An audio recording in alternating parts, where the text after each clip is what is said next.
Welcome to the Public Voice Salon. My name is John Bredin. We are an on-air dialogue on culture, politics, and the critical issues of our time. A progressive dialogue, I must say.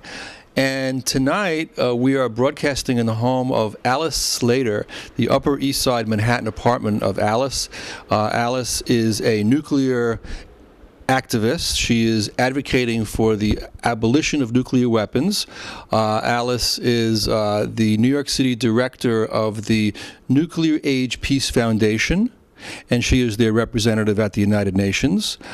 She has written numerous articles and op-ed pieces on this issue that have been published in various publications, and also spoken at conferences around the world. I can't think of work that's more important than this, Alice, and I really want to applaud you for doing it, for trying to keep us all safer. Let's just start by thinking about the issue of nuclear this possibility that still exists, the threat that doesn't seem to be discussed nowadays by politicians. I think the last president, believe it or not, who I remember was serious was Ronald Reagan, even though, he was a Republican. He saw that movie that the day after, and then he said, well, we got to do something about this and get rid of these darn weapons.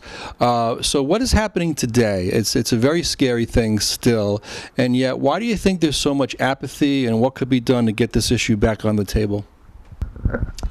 Well, today we have 19,000 nuclear bombs on the planet, and 18,000 are in the U.S. and Russia.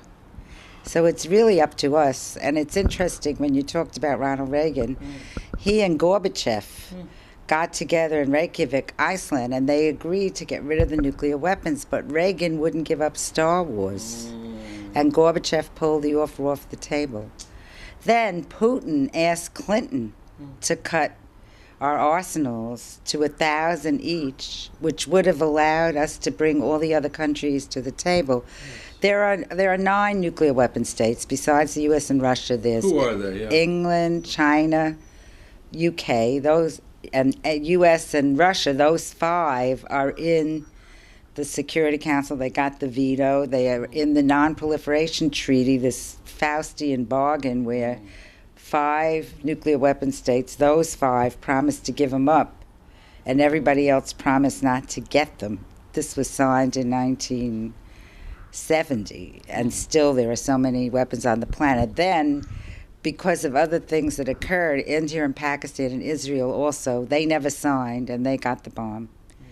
And North Korea signed, and then because this treaty promised them an inalienable right to so-called peaceful nuclear power, this was the trade-off. In order to get everybody to say we won't get the bomb, they said we'll give you the reactor. So we handed them the keys to the bomb factory. So North Korea walked out, and so that's the 9th. There's the 5 that started at Israel, India, Pakistan, North Korea. And it's really, as I said, up to the U.S. and Russia, but the U.S. is very provocative because Putin approached Clinton and said, let's cut ours to 1,000, then we can call everybody else to the table. But don't put missiles in Poland, in Romania, and we are expanding our bases and our missiles. We're in a very aggressive posture, and so then Putin backed out. And now, with Obama, Putin, they did this very modest START treaty, Putin and Medvedev, who was before Putin, and Obama. They cut a couple of thousand, but we still have many more thousand. And they wanted to go the next step, but they said, no, don't expand NATO, don't put missiles on Russia's border, don't put it into these Eastern Europe, and we're doing that. Obama's doing that. So it's very stalled. The nuclear abolition talks are stalled now, and there's a wonderful new campaign that started called I Can Abolish Nuclear Weapons. The Red Cross about 2 years ago made a very strong statement that nuclear war would be an environmental and human catastrophe. And then the government in Norway invited everybody to a conference to talk about this. And the 5 nuclear weapon states, the ones that signed the NPT, they boycotted the conference. We boycotted it together with Russia, China, France, and England. And 127 nations showed up, and they said, we have to get a treaty to ban the bomb. Well, they didn't say it. The grassroots are saying it, but they're just looking at it, and they're going to have a follow-up meeting in Mexico on February 14th, which is very exciting because it's Valentine's Day. So we could say, tell the earth you love her, give her a Valentine, and ban the bomb. And there is no legal treaty that says nuclear weapons are illegal. The Non-Proliferation Treaty said we'd have to get rid of them eventually, but it didn't say you could never have them. So we've banned chemical weapons. Look what's happening with Syria now. This is very exciting, what's happening with Syria. First of all, we stopped a war. Yes. And second of all, the chemical weapons ban is the reason that we should also ban nuclear weapons. It shouldn't... So we've banned chemical weapons, we've banned biological weapons, landmines, cluster, but not nuclear weapons. And that's what's up on the table. So this is like possibly some good news, especially since we really got stopped in our aggressive posture. First by England backing off, that gave more power to the peace movement here. And it's very interesting because the left-wing peace movement is working with the right-wing Tea Partiers that don't want a war. They don't want to spend money on war. I don't think they're not coming from the same place, but they always say politics make strange bedfellows. So we have a very powerful anti-war coalition going on now, which is great. This is a new turn of events, and I just hope that we continue. Again, I want to thank you, Alice, for the work that you're doing, for educating, for raising people's consciousness about this issue. And, a lot of people out there, I'm a teacher, I teach at Essex County College in Newark, and I see from the education standpoint that there's a lot of dumbing down going on in our education system. People are not learning history. So I don't even know how many people out there even are aware of these issues and the history of the nuclear weapons and how we got them. It's always good to sort of remember that, how, during World War II, we were afraid the Germans were going to get them, and God forbid if the Germans got them first. So we had the Manhattan Project, and Einstein wrote to Roosevelt, and we were able to get the bomb and stop the Germans from getting it. And then for a while it was just the U.S. and Russia. And I think about, sometimes I wonder, what would happen if at that time the U.S. and Russia would have said, all right, look, nobody else gets them. This is ridiculous that we even have them.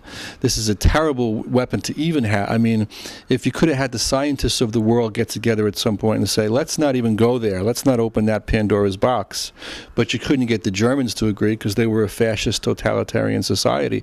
So how did this genie get out of the bottle? And just looking back and looking forward and, how do we put it back in the bottle? Is it possible? Back in 1980, there was a huge protest here in this city of New York. 1 million people were in Central Park for an anti-nuclear rally.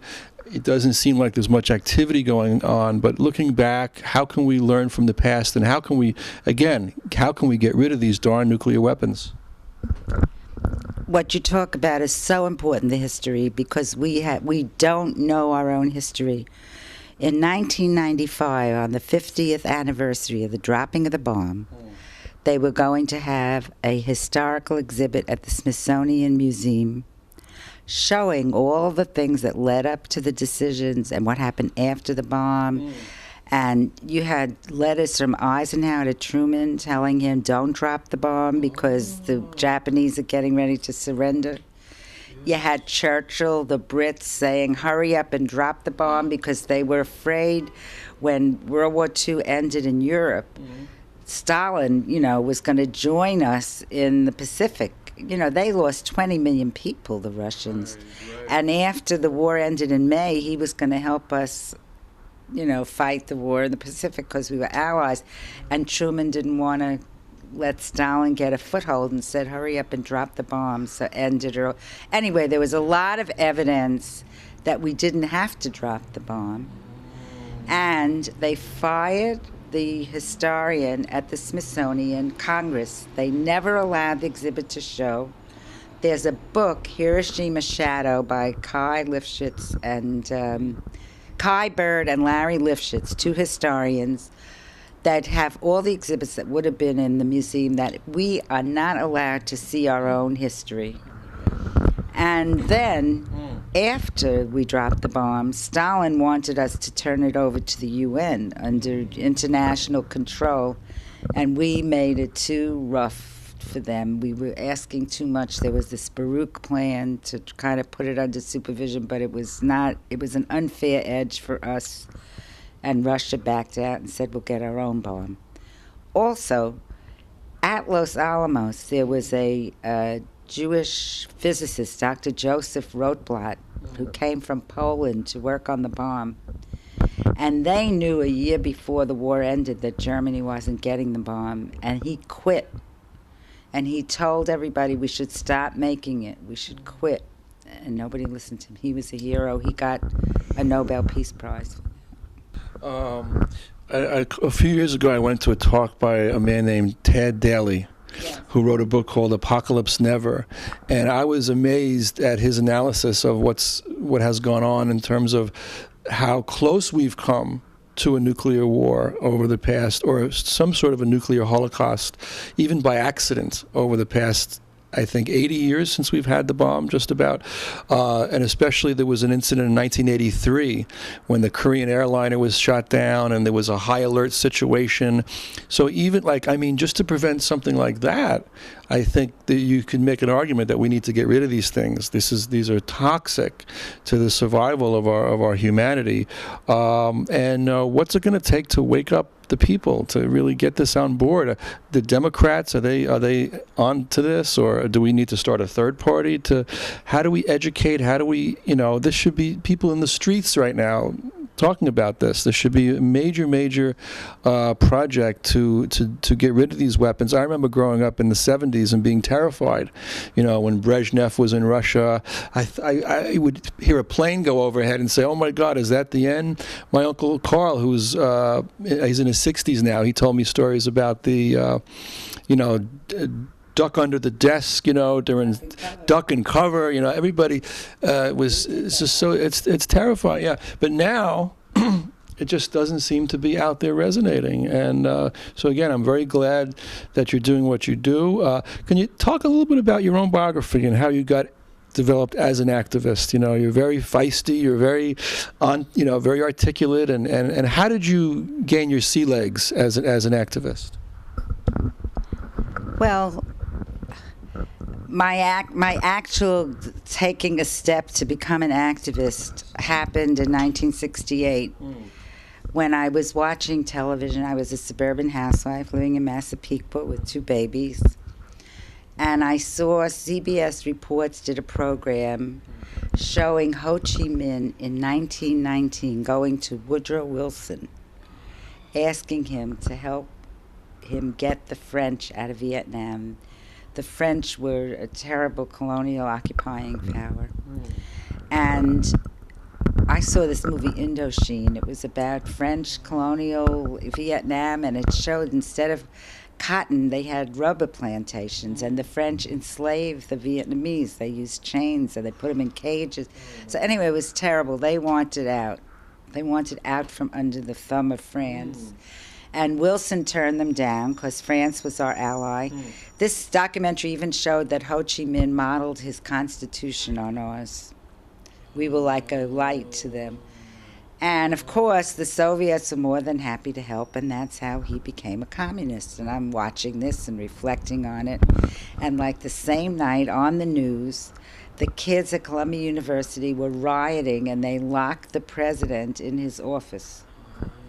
And it was over the war, and I was terrified. I mean, I thought it was the end of the world. I'm like already middle-aged, 30. They're saying, don't trust anyone over 30. And I said to my husband, what's the matter with these kids? Don't they know it's America? We have a political process. And then I figured I better do something. So the next night, the Democratic Party was having a debate between the Hawks and the Doves on Vietnam. And I joined the Doves, and within a month, I was running Eugene McCarthy's campaign in Massapequa. I was going door to door and knocking on doorbells and campaigning. And we did that. We lost. McCarthy didn't get the nomination. They beat everybody up in Chicago. It was terrible. And then we took over the Democrat. Johnson won. And for the next 4 years, no, it wasn't Johnson won, Nixon won. And for the next 4 years, we took over the Democratic Party. We went door to door all over America. I even moved to Maryland 2 years into this, and I just kept doing it in Maryland because my husband's job changed. And we wound up in 1972, we captured the Democratic nomination for George McGovern. Yes. The convention was amazing. It was blacks and women and gays and youth and, all the 60s sort of came to life politically. So it worked. And this was before the internet or, it was all door to door and phoning. But the media wiped us out. They never wrote about McGovern as if he was a Democratic. They did to McGovern what they did to Ralph Nader in 2000. They totally minimized him. He had been an Army pilot. I mean, he was no wimpy guy. And they didn't talk about the war. They didn't talk about his plans to end poverty and greater civil rights. All his wonderful 60s liberal programs never got mentioned, and he lost very badly. He only won Massachusetts and Washington, D.C. in the whole country, and that was because there was just a blackout. Oh, they hounded him because he nominated as his vice president Senator Thomas Eagleton, who was a senator from Missouri. Right. And it turns out like 20 years earlier, he had been hospitalized for manic depression. And that's all they wrote about. It's like this latest mayoralty campaign where all they wrote about was Wiener's penis. This is all they wrote about was his. And so they never talked about the issues. And he finally had to get him off the ticket, and he put Sergeant Shriver on the. I mean, it was a disgrace, the whole thing. And that's why it's so important to have these kind of programs, because what I'm telling you today, you will never hear on MSNBC or CNN or Fox. It's just not going to be there. So far, that's why nobody knows about it. And nor is it being taught in our schools as it should be.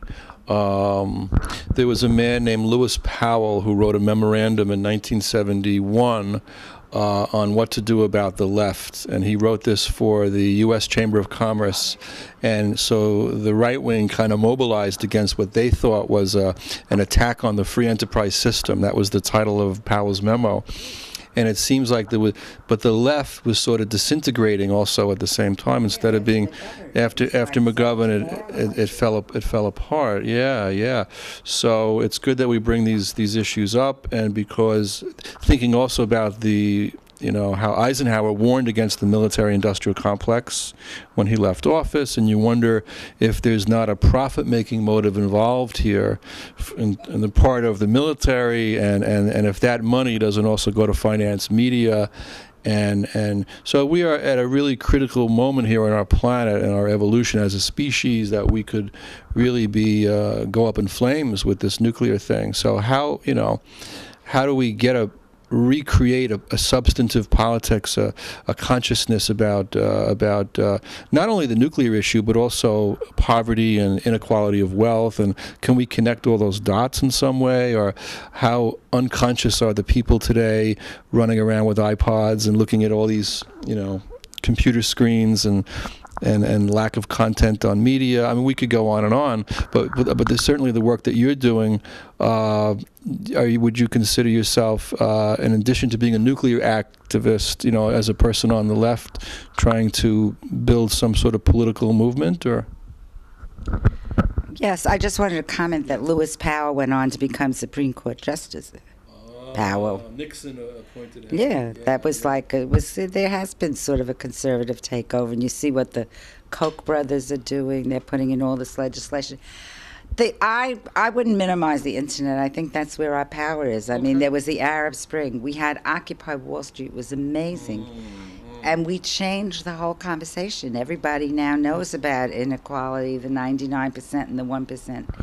And I think all these issues are going to come together, like they've been, nuclear or environment or GMOs or, labor practices. It's all the 99% and the 1%. And I think we're going to see a more powerful pushback. We saw it just now with de Blasio's winning the primary on that campaign that he ran, saying he's going to tax the wealthy and give the money to the poor for education, to educate our children. And that's like a no-brainer. I mean, Bloomberg was furious at him, and he won. He won the primary and probably the mayoralty because, we're a Democratic town usually. So I'm very optimistic. The Mayan had this prophecy that at the end of the year everything was going to be destroyed. And then everybody made fun of it. Well, we dodged a bullet. The world didn't fall apart. But I think the old world is falling apart. I think capitalism can't maintain itself. It's just too harsh. There's too much unequal distribution. There's more people. There's more of us than them, And when we wake up a little bit, I think we're moving. We're on the move. So. Well, I like to say that at least the kind of hyper-capitalism that we've got now is really terrible. And if you could have regulations in place, if you have a higher taxation on the wealthy to pay for social programs, and there's so much that needs to be done. But I want to focus on you, Alice, too, and as because people watching us now say, who is this woman, this amazing activist who's doing all this incredible work? How can they also develop and grow? I'm an educator, so I'm interested in growth and how people can really become more aware and conscious of what's happening in the world, not feel so stuck. There's a lot of apathy, there's a lot of hopelessness, and but if we take action, I think we can. That's a way of being hopeful, by coming together in community, by dialoguing with each other. I was looking at your bookshelf here. I always like to look at bookshelves. I saw literature up there. I saw Kurt Vonnegut.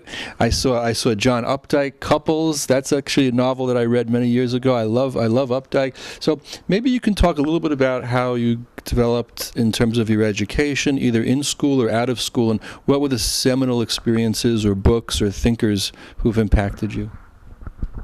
Thanks. I wonder if I could just go back a minute on capitalism. Yes. Oh, sure. I think the industrial capitalist model that we have now is dead. I mean, the earth can't take it. It's 500 years old. It started with the Dutch West India Corporation, and it's the model of limited liability. Because that was the beginning. When they formed that Dutch West India Corporation, people didn't have personal liability. They could go out and rape and pillage and take resources, and nobody was liable. If they did something wrong, they paid a fine. And that's what we have now with this corporate capitalism. So I don't think there's anything wrong with entrepreneurialism, where you work and you earn money, but you have to be responsible. I don't think you should be insulated anymore from what you do. If you're polluting the environment or hurting people, it shouldn't just be a fine. You should be personally liable for injuries, I think that would allow capitalism to go in a more positive direction. As far as my early influences, I don't know, I remember we got our first car in 1948 when I was 10 years old, because you couldn't get cars during the war. Everything was going to tanks and bombs. And we drove down to Florida for Christmas vacation from New York. I grew up in the Bronx. Oh. And it was such a thrill, to be on the road. And when we hit Virginia, North Carolina, South Carolina, Georgia, we saw all these signs, colored and white, and, no colored. We had to go to separate motel, and we were all in a state of shock, because growing up in New York, in America, as children of grandchildren, I was a grandchild of immigrants. We were so grateful to be in America, especially because we were Jewish, because, we would have all been in the Holocaust in Europe. So we were just so grateful to be in America. And then that was the first awareness that everything wasn't fine in America. And then I don't know what I did with it. I remember we were very scared growing up, like you said, with the duck and cover. Yes. We were terrified of communists. People talked about communists it was you didn't want to have anything to do with them. The Red Scare. Right. Yeah. And I remember being at Queens College. I went to Queens College, and I was having a discussion with this woman in the cafeteria, and she says, here, you should read this. And she gives me this pamphlet, and it says Communist Party of America. Oh, wow. and I stick it in my book bag. I was like terrified. My heart was pounding. And I go home on the bus, and I go up to my building, and I take the elevator to the 8th floor. I walk directly to the incinerator and threw it down the incinerator without reading it. That's how scared we were of communism. Wow. So then years later, like in 1989, I had the privilege of going to the Soviet Union when Gorbachev was doing glasnost and perestroika, and he was starting to experiment with democracy. And I was part of a delegation. I had organized this group in New York City, the Professional Roundtable, which was like doctors and lawyers and architects and educators for social responsibility, different groups that were fighting the bomb. And we had this trip to Soviet Union. Somebody organized. We were hosted by the Soviet Peace Committee. And I was so struck. Every street corner had a monument to the dead of World War II. Every guy over 60 was walking around with medals on their war medals. You go to the Leningrad cemetery, there were like 200,000 mass graves, just mounds and mounds of mass graves from the Nazi slaughter. So this was like an eye-opener. And then my guide says to me, we got friendly, he says, "Why don't you Americans trust us?" I said, "Why don't we trust you?" I said, "What about Hungary? What about Czechoslovakia? Why should we trust you?" I was, being a typical American. And he looks in my eyes like with such sincerity, and he says to me, "But we had to protect our borders from Germany." And I looked at him, and he was telling me his truth. And I felt very ripped off by my government all those years, telling me that they were on the move, they were going to conquer the world. They just dug in. They dug into Eastern Europe. I'm not excusing it. It wasn't good. But they weren't going to let anything come between them and Germany. That was their buffer. Right. And that's how they viewed it. And we never viewed it that way. We viewed it as some kind of terrible, aggressive posture, So that was like a big eye-opener for me. Certainly an argument could be made strategically that Russia had a right to be nervous and even paranoid because, the devastation of World War II. Napoleon also went through there. But then again, what's so complicated about this, what's so difficult, it's not a simple black or white thing because obviously Stalin had a monstrous aspect to him. He killed a lot of his own people. There was that authoritarian aspect of that particular Marxist communist regime, which you can even make an argument was not really purely a communist regime. It was more like a state capitalist fascistic regime. So I don't know if real socialism has been tried anywhere. So that's a whole nother situation. But we're trying to move, hopefully, like you said, that the consciousness is raising towards peace, towards a more caring, loving world. That might be, I belong to an organization called the NSP, the Network of Spiritual Progressives, which is fighting for a new bottom line that would validate not only money and power, but kindness and caring and generosity. However utopian these ideals sound, I think we need to try to get back to that. But thank goodness that you're doing the work that you're doing, Alice. We really applaud that. And how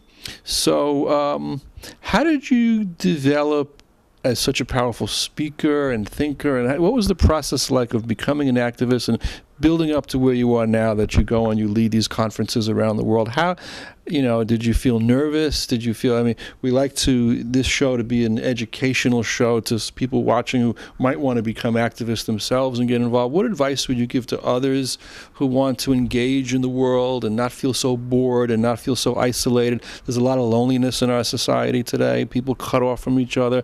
That's what the hyper-capitalist system does. They're working a job, from 9 to 5 or from 8 to 7, or, the work week is getting longer and longer. Then they come home and they feel isolated from each other. There's a lot of depression, a lot of people taking Prozac today. But somehow being an activist, you're in community, you're helping each other. What was that process like in terms of your identity, developing your identity as an activist? And maybe you can just share some of those stories. Well, my first presidency, I was 26 years old. I was living in Massapequa in the suburbs. And, you know, it was like the American dream. We left the Bronx, my husband and I, we bought our own home in the suburbs, and it was like death. It was like, it was cultural death, you know. And I actually got depressed, you know, like, and then I got active is what cured my depression. I found a wonderful group of women, the American Association of University Women in Massapequa. Oh. And we had teaching in a college? No, it was like suburban housewives. Okay. It was a branch of this national American Association of University Women, meaning women who were college graduates, which I was, you know, that were supporting women's in colleges and universities, and we had our own little group going in Massapequa. We had a literature group and a philosophy group and a music group that I played the piano for. So that sort of got me out of it. And then eventually, like, I was there for a couple of years, and they asked me if I wanted to be president, which was like, wow, you know. So that's the first time I ever got up and made a speech, you know. And then the night Martin Luther King died, this was like the scariest thing. We had the Massapequa Theater. It was the movie house. There was a community meeting. Everybody came when Martin Luther King died. And I had to speak for, I think it was for the McCarthy campaign at that time I was doing. And I got up on the stage of this movie theater without a microphone, you know, and projected my voice out. And I thought I was going to faint, like my legs were just trembling. And I got back and I sat down, and I come with a friend, and she said, "You were so wonderful, you were so calm." I had no idea, I thought I was dying. So that was like my trial by fire. And also, I was sort of like, I was in drama groups, like in James Monroe High School in the Bronx. I was Portia in The Merchant of Venice. You know. So I guess I'm a little bit of a ham, you know. Wow. My daughter's an actress, you know. Oh, really? Yeah. What does she do? What does she act? Well, her most famous movie, her first movie, she was Supergirl flying around. And then, really? Yeah, she's Helen Slater. She's. Oh, my goodness. Is that? The phone? Yeah, okay.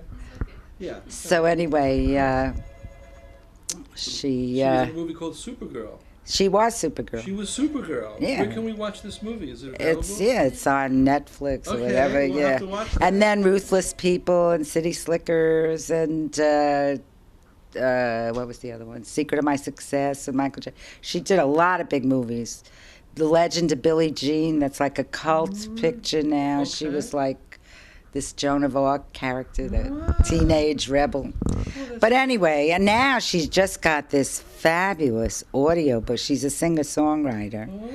And she just did a whole thing on Greek mythology for children that it's really beautiful. HelenSlater.com if people want to look her up. She should be on our show. We have to talk to her.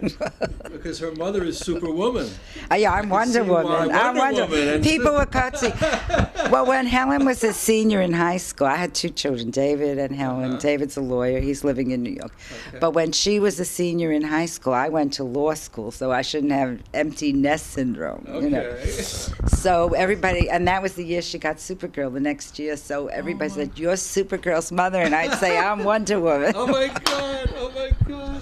But anyway, law gave me a lot of, that gave me tremendous confidence, you know, just even finishing law school, that's like a marathon. Becoming a lawyer was, okay. I mean, that's hard work. Yeah.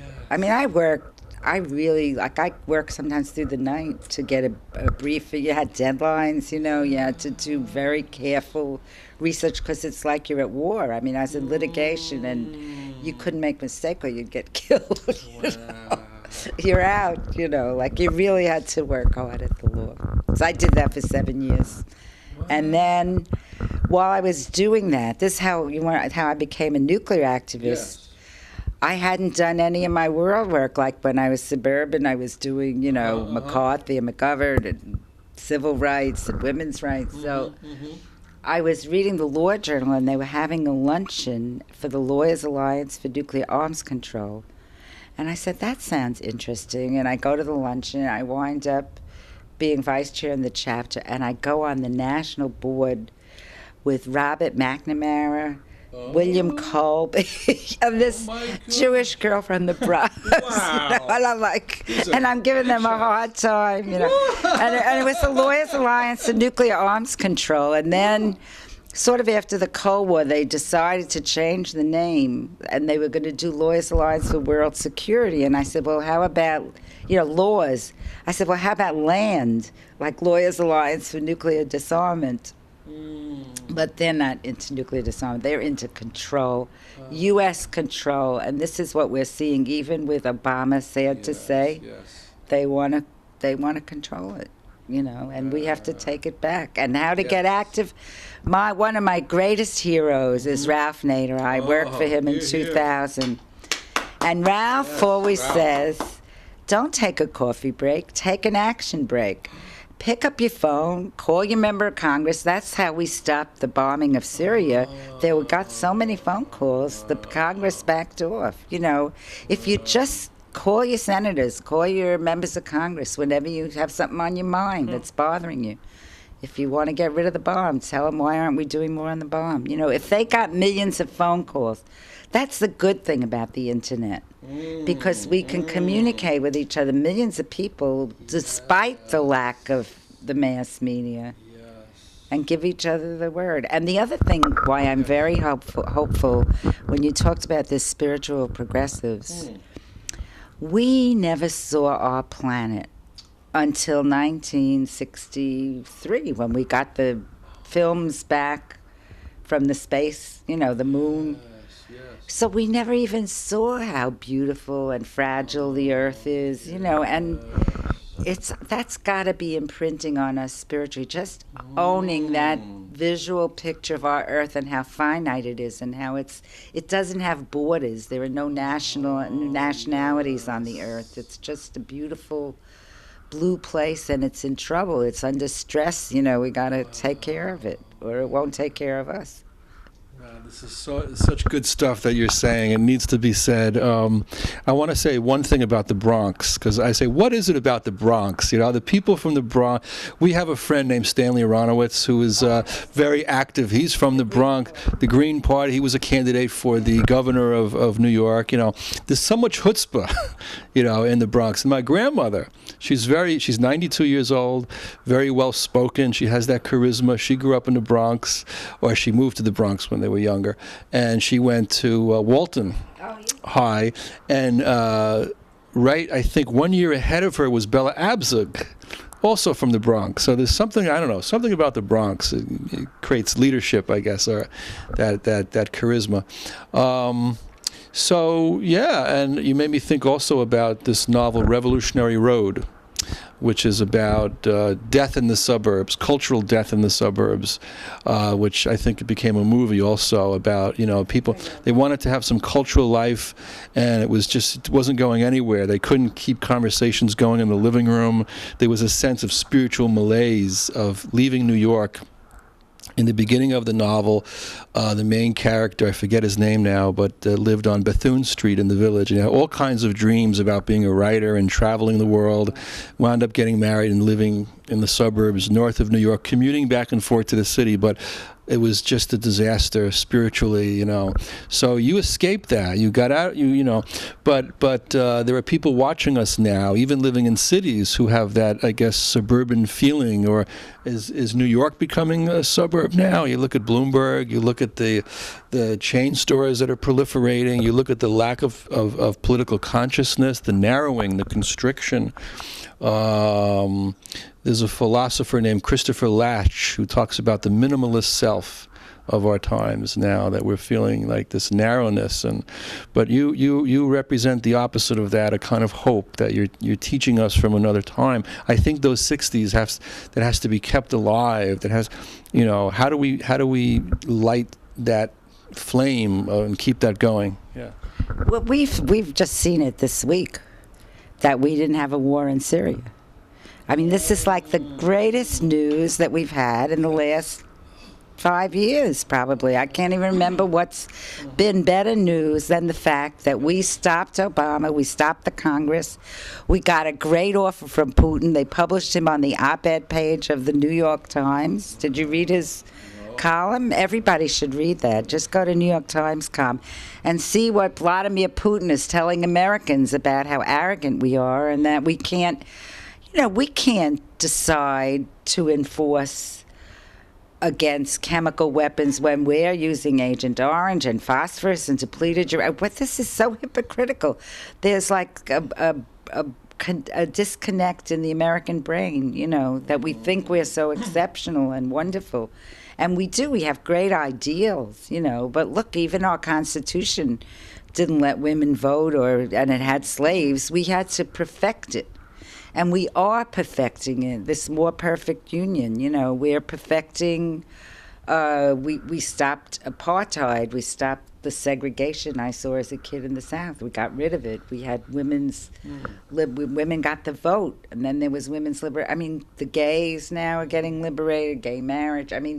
All these things are progress, really. It's like growing consciousness. This is, the people are rising, and we're in a very good time now, I think. And what we're seeing, like this kind of meanness, it's almost like the last gasp of the patriarchy. Like there's too much yang. We need more balance, like yin and yang. I don't know if anybody, did you ever see Koyaanisqatsi, Philip Glass's movie? Philip Glass is a wonderful new modern composer. Yeah.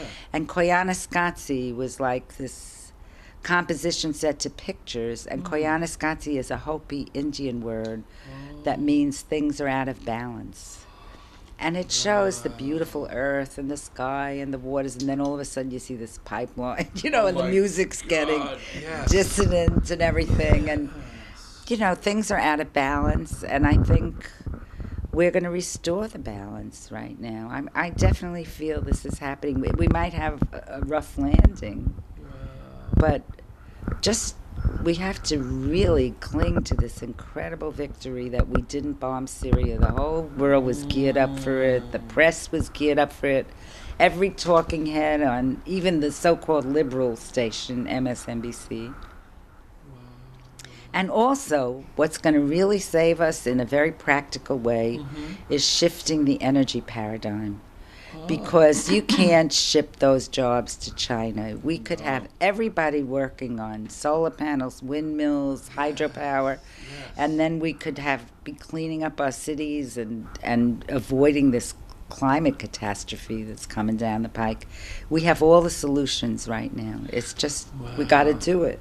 I'm going to put Alice Slater's name in for President of the United States. Hillary, you have not sewed up the nomination yet, because Alice, I'm putting Alice's, this is... I want to just say something about how Alice and I met, and Claudia, the three of us, we met through our friend Rick Ulfick, our mutual friend, who's a founder of an organization called We the World, which is fighting for world peace and sustainability. He has festivals and concerts. He brings people together. He's such a sweet soul and a kind human being. And he used to have these movie nights where we would go out and watch a movie together, and then we would go to a cafe. We saw a Bob Dylan movie, and then we went to the Grey Dog Cafe down on Carmine Street in the Village, and I said, who is this dynamic woman? She's so bright and interesting. I want to say something about love also, and creating a more loving consciousness and more loving world. You talk about the patriarchy. Now, I think maybe we need a new matriarchy. Maybe we need the kind of love that women give to their children, for example, that's unconditional throughout the society. My wife, Claudia, and her love, I never thought I would have a TV show. All these dreams that are coming true for me as a published writer. When I met Claudia, she really nurtures me and believes in my dreams. Claudia's from South America, from Colombia. It's a different paradigm even there, the sort of north-south, and you look at, and they're rising. The South you talk about the indigenous. Claudia is also part indigenous. I feel the need to spend more time in nature myself. I think we need to get back to nature, look at the Indians, American Indians here. They had their land stolen. That colonialism, like you say, it's got to go. I have a great Indian story. In my nuclear work, I met this Chumash woman, Pulula Kush from the Chumash tribe. And they had the islands off of Santa Barbara, which was very great real estate. California. Yeah. Okay. And I was talking to her at one of our anti-nuclear meetings, and I said, Palula, did you ever hear about Benjamin Franklin copied the Iroquois Confederacy when they formed our form of government as a federation? There was no such thing in Europe. They looked at the Iroquois Confederacy with the tribes and I did research. He actually did note that this is something we should emulate. And she said to me, oh yeah, she said, but they left something out. I said, what did they leave out? She said the Iroquois Confederacy had a council of elder women. Oh. And if the chief went to war where they thought it was not a smart war, an unjust war, they had absolute authority to remove the chief. This is what we need. Wow. I appoint you. You should be head of that, Alice. And let's start getting that together. And the other thing is, since I have a son, Yes. I don't like to talk about it in terms of men and women because I think it's yin and yang. You know, Hillary Clinton and Madeline Halfbright, you know, like, and Margaret Thatcher. I mean, just because you're a woman doesn't make you in the right loving energy that we need. So it's really, you need more yin, and you still need the male energy, but it's out of balance. It's too much of the aggressive, you know, harsh energy. You need the nurturing, but you need a balance, because that's how you get things done with that, you know, male energy, yang and yin. But then it's not so judgmental when you put it in those terms. I'm wondering even if we could outlaw war in some way. I mean, it sounds idealistic, but they were talking about this kind of thing back in the 20s after the First World War was so horrific. There was actually conferences, you know, people like John Dewey said we need to outlaw war. Last week. Okay. In other words, that's the beginning of it. Okay. I mean, war is very 20th century. We really can't do this in the 21st century. Look at the wars we've been in. People are looking at it. I mean, from Vietnam to Afghanistan to Iraq, you know, they're all disasters. We've accomplished nothing. So I think this is not idealistic. I think it's practical to say that war is not a solution. I mean, if we really want to help the Syrians, we'd be helping the 2 million refugees right now. Just take all that war money and help the 2 million refugees. We're not making any friends. You know, we're putting ourselves at a very practical level. We're putting ourselves in danger with these policies. I'll never forget when the World Trade Center came down. Yes. Rick Ulfrich had scheduled me for a panel discussion a month later, and it turned out it was the day after we bombed Afghanistan. And when I got up and I gave my talk about that's not the answer. If we want to get the guys, send in our covert ops, you know, but don't bomb the country, because like throwing a rock, people asked me to run for president, just like you. But the day after, the day the trade towers came down, my daughter in California called me up from California to find out how I was and said, oh, Mom, I just feel so sad. I'm so upset. And I was like, what do you expect? We've been bombing the crap out of Iraq for the last month. What did we expect?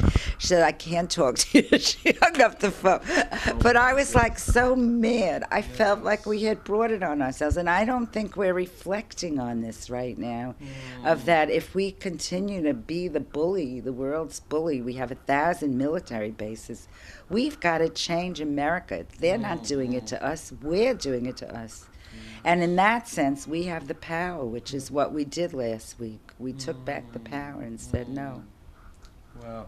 I want to remind people we're in the Upper East Side of Manhattan here with Alice Slater and her from the Bronx, coming down from the Bronx. But you could see the Bronx. Is that like Sarah Palin? I could see Alaska. I could see that she could see the Bronx. Now, I want to say, because normally people think of New York, the Upper West Side is the liberal community, and here we are on the Upper East Side with a very, very progressive and liberal person. Do you find that you're out of touch with the neighbors here, or how does that work? Are you a displaced Upper West Sider that, you know, I don't know? We have a very mixed bag here. We have, black, white, international. I have a great Upper East Side story because my grandmother came from Hungary and had a newsstand on 79th and 1st. And she had 4 babies. She lost her license because she was illegally selling chocolate egg creams in the newsstand, and she only had a license to sell newspapers.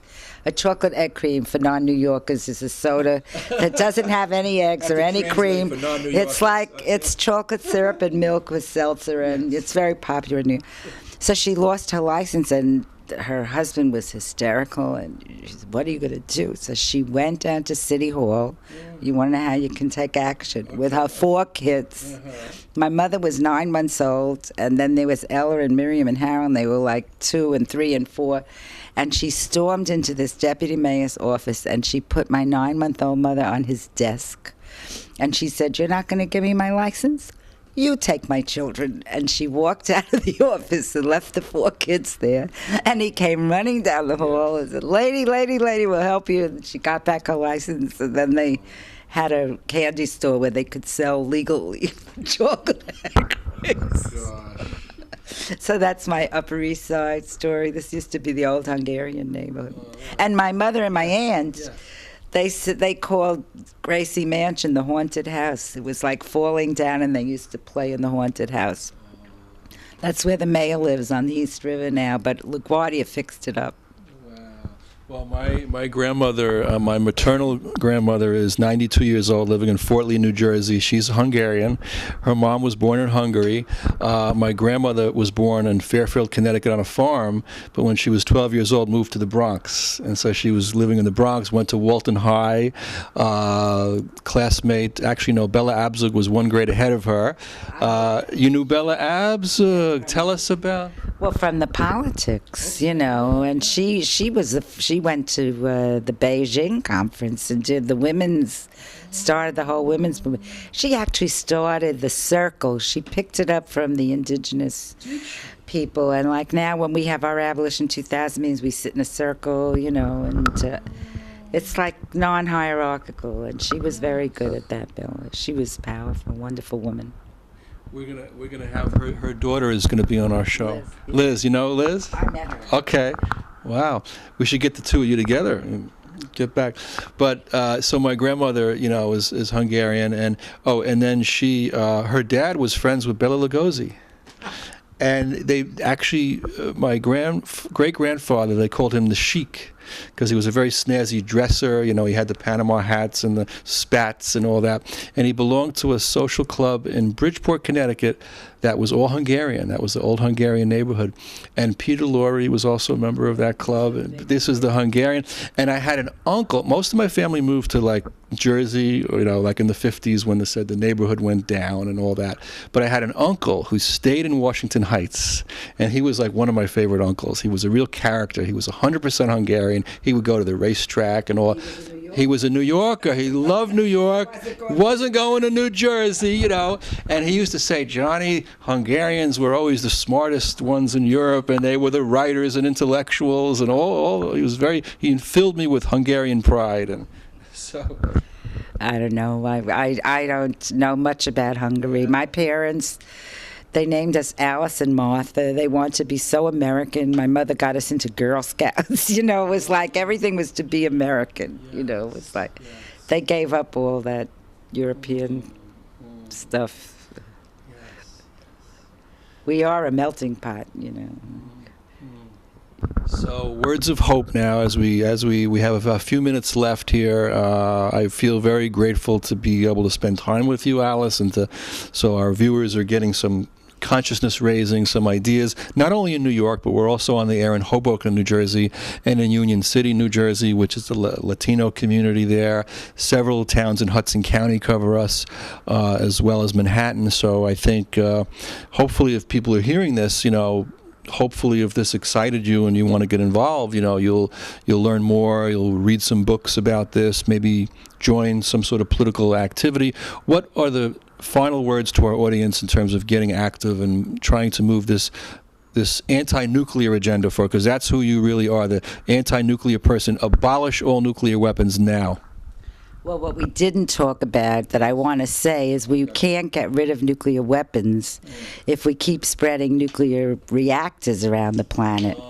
And we're actually working to shut down Indian Point, 25 miles up the Hudson from New York, which Al-Qaeda had it in their documents as a possibility instead of the World Trade Center. So I always say we're lucky that they, because then we would have been like Fukushima. And also for the New Jersey people, Oyster Creek in New Jersey, which is also in the New York metro area. So that's one thing you can do. You know, Governor Cuomo seems to be amenable, but we have to get the new mayor, we have to get the city council to call for the shutdown of Indian Point. If you want to work on banning the bomb, I would go to abolition2000.org. That's the website. And also ICANW.org, which is this great new campaign coming up to ban the bomb. And as I said, you know, if you find something that you're upset about, pick up the telephone, call your congressman. There's a switchboard number in Washington. 202-224-3121, but you can Google it, and they have it everywhere. So, let them hear from us. This actually worked this time. We have living proof that they didn't bomb Syria, which they were about to get us into another war, because hundreds of millions of people made phone calls this time. Well, that brings it back to the title of our show, which is the Public Voice Salon. And you have a powerful public voice, Alice, and more people need to hear what you have to say. And thank you so much for spending time with us, and keep up the amazing work. Thank you. It was fun to be here. If you want to ever have like a salon here, if someone's in town interested in what, it's good 4 or 5 people.